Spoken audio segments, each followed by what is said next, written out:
Assalamualaikum warahmatullahi wabarakatuh. Halo anak-anak semuanya, apa kabar? Semoga kita selalu diberikan kesehatan oleh Allah Subhanahu wa Ta'ala.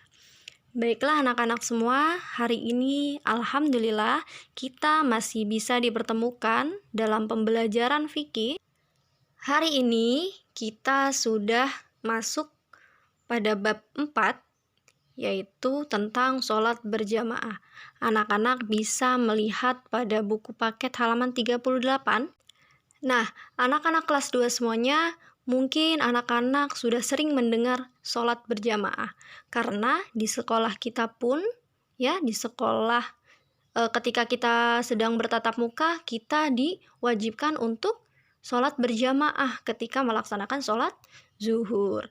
Nah, anak-anak, sebelum kita lebih lanjut membahas tentang sholat berjamaah, Ibu akan sedikit membahas pengertian dari sholat jamaah. Nah, ketika anak-anak sudah sering melaksanakannya, hari ini anak-anak harus tahu apa sih sebenarnya pengertian dari sholat berjamaah itu. Nah, sholat berjamaah ialah sholat yang dikerjakan secara bersama-sama, yaitu yang dipimpin oleh seorang imam. Nah, anak-anak mungkin sering mendengar sebutan untuk imam. Sebenarnya apa sih imam itu? Nah, imam adalah pemimpin dalam sholat berjamaah. Nah, di dalam sholat berjamaah, selain ada imam, di situ juga pasti ada seorang makmum. Nah, anak-anak sering juga mendengar kata makmum. Nah, anak-anak tahu tidak artinya apa? Oke, Ibu jelaskan ya, Nak ya. Makmum adalah orang yang dipimpin ataupun orang yang mengikuti imam. Nah, di dalam sholat berjamaah, letak imam biasanya berdiri paling depan. Karena imam artinya adalah pemimpin. Maka ketika seorang pemimpin itu dia harus berada di paling depan. Sedangkan makmum dia berdiri di belakang imam. Nah, sholat berjamaah itu biasanya paling sedikitnya berapa orang sih? Oke, sholat berjamaah paling sedikit dilaksanakan oleh 2 orang saja. Yang satunya menjadi imam, pemimpin, dan yang satunya lagi menjadi seorang makmum yang mengikuti imam. Nah, itu sedikit penjelasan dari pengertian sholat berjamaah. Selanjutnya yaitu hukum sholat berjamaah. Anak-anak, karena kita sudah sering melaksanakan sholat berjamaah, jadi anak-anak pun harus tahu apa sih sebenarnya hukum sholat berjamaah itu. Nah, anak-anak, agar pahala sholatnya lebih besar, maka hendaknya kita sholat berjamaah. Dan sebenarnya laki-laki, yaitu sebaik-baiknya sholat berjamaah, yaitu dia yang mengerjakan sholat di masjid atau musola. Sholat berjamaah hukumnya yaitu sunnah mu'akkad. Sunnah mu'akkad itu apa sih? Nah, sunnah mu'akkad artinya sunnah yang dianjurkan ataupun sunnah yang diharuskan. Jadi walaupun di situ sunnah, namun benar-benar dianjurkan untuk mengerjakannya. Seperti itu. Bahkan sunnah mu'akkad sering juga disebut mendekati pada wajib. Karena begitu dianjurkannya, maka sunnah mu'akkad itu bisa disebut juga mendekati wajib.